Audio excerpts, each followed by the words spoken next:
Good morning, afternoon, or evening. I am Stephanie Joy with All Things Social Security and the attorney at Joy Disability.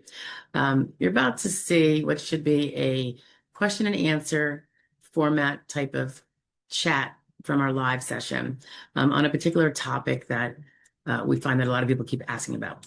So I'm sharing it here. If there are pieces that could have been added that weren't added during the live, because there's a kind of a fast-paced Q&A that we do every Wednesday at 1 p.m. You might just find that I added something to the end of it to give it a little more clarity and a little more details for those that are interested in that particular topic. So check to see if that's at the end. Otherwise, enjoy the video. Bye-bye. Trying to get my injection for back scheduled. Always something. Having my CE consultative exam July 10th.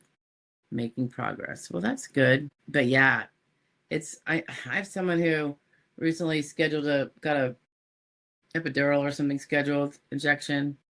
Can't get it till August. I think it's pathetic. So guys, it's another thing. I was having this conversation quite a bit this week. When you leave a doctor's appointment, you have to be the proactive one to get the next appointment scheduled. Don't wait until you're gone and then try to reach them by the phone, and they get it done there.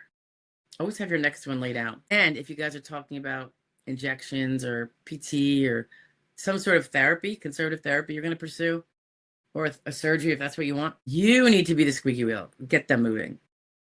They have other patients that are pushing them, and that's why those people get to go first, and you get to sit back and wait till there's an organic opening because someone, I don't know, passed away and gave up their appointment. Not to be morbid, but you all should be pushing.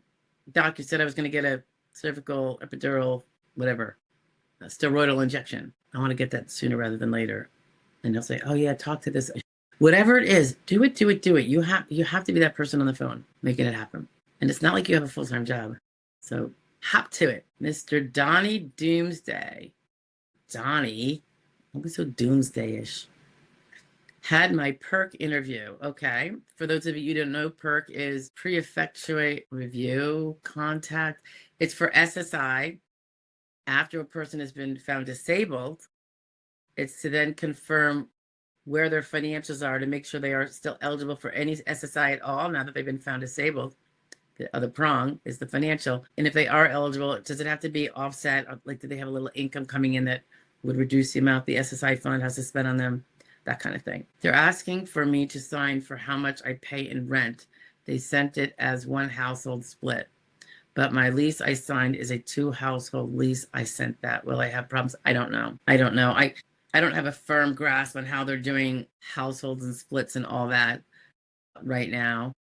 I mean, the worst thing that could happen is they dock you 1/3, but you don't want that, of course. You want to have, particularly if you're paying rent, and if you're paying at least, I'd like to think if you're paying at least that, the presumed market value, PMV, then that is assumed to be a business arrangement, I think. If you're paying at least that amount, this is general. There could be little exceptions, but that was that newer rule that came out not that many months ago.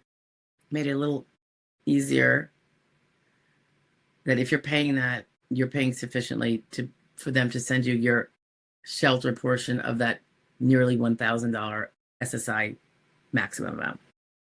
All right. So I can't say whether you're going to have problems, but fingers crossed for you, Mr. Donnie. Keep your chin up.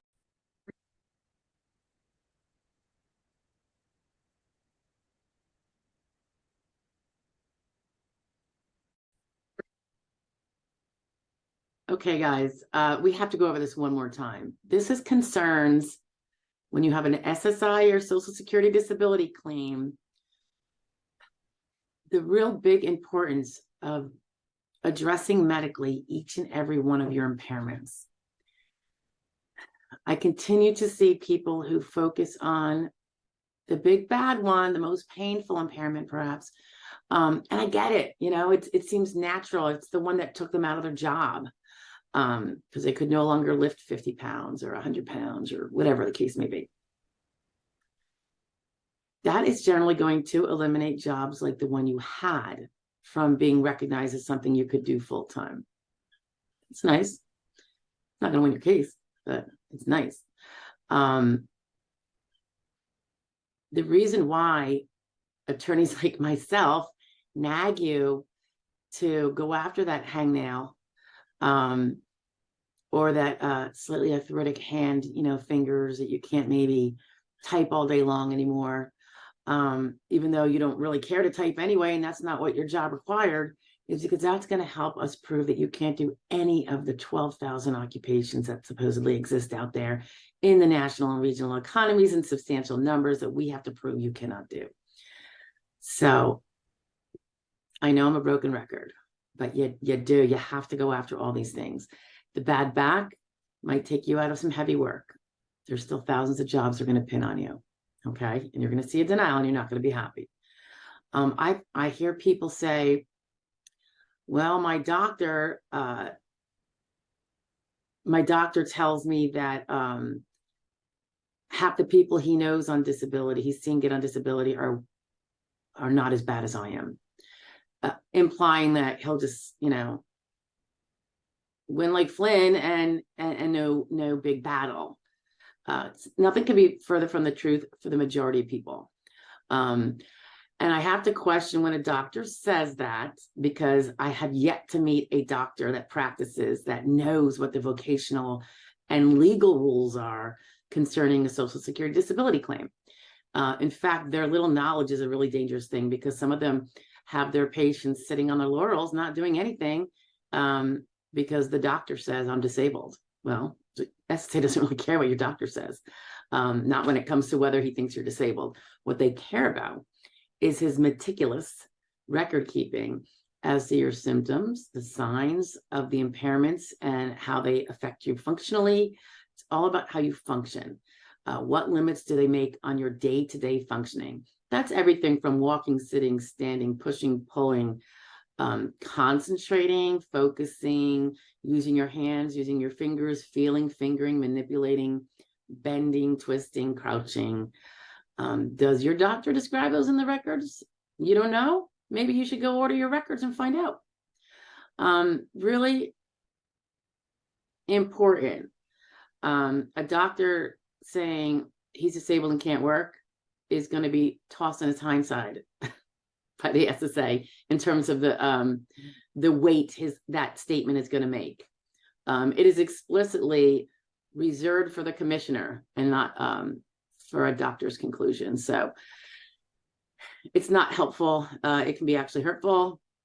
I'm also concerned when a doctor makes a conclusion to a patient, because it almost makes me wonder if can be almost a defensive mechanism, so that if the person doesn't win, it's just the SSA's fault and the doctor's records have nothing to do with it. That's not so.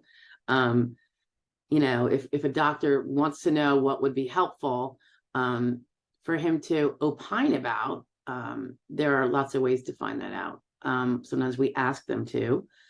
Most of them don't care to provide the 3 minutes of time for their patient to put that information on a 3-minute checkbox form.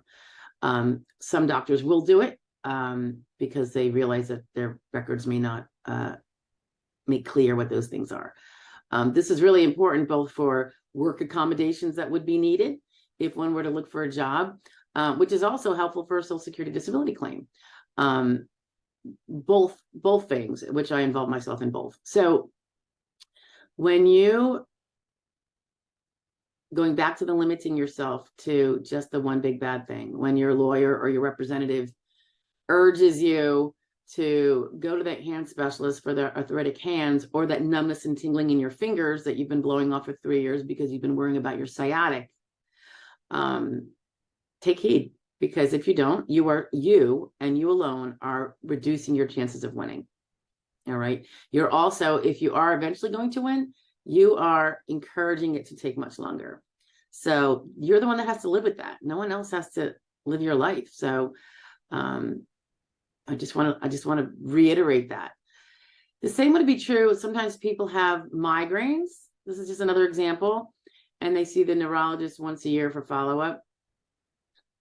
I would recommend you do more than that. Keep a migraine journal.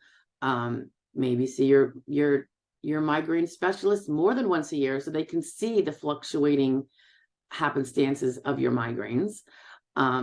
Provide a calendar that shows which days you had migraines in every given month, whether there was vomiting, phonophobia, were you bedridden, in the dark. So don't ignore the migraines because you're worrying again about the sciatic or the bad shoulder, or the hips, that you just maybe even had a hip replacement. You have to be able to, for the most part, we have to show more than one impairment, because that one impairment is going to carve out a bunch of jobs, but not all of them, and we have to carve out all of them. So there's no such thing as an A-, okay, in Social Security disability. You either get the whole kit and caboodle or you don't.